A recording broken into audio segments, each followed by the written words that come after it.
Today we will be installing your Blindsgalore Classic Natural Woven Shades. Before you begin, check your box to ensure your window treatment is as ordered and your install guide and hardware is included. Also, confirm your shades fit properly by holding them up to the window frame and checking measurement accuracy. For install, you will need a tape measure, screwdriver, power drill with drill bits, and a pencil. You may also need a level, and for taller windows, a ladder. Consider drywall anchors if mounting directly into drywall without a stud. For natural woven shades, the bracket should align with the notches in the wood headrail. To install, use a tape measure to find the center point of each notch.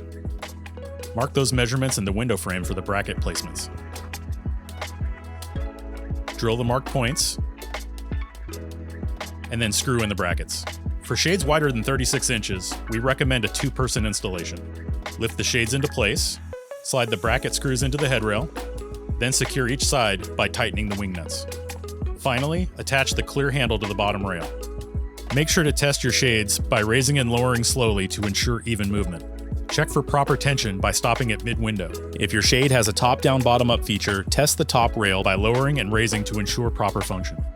From measuring to installing, we're here to help you every step of the way. Find us at blindsgalore.com.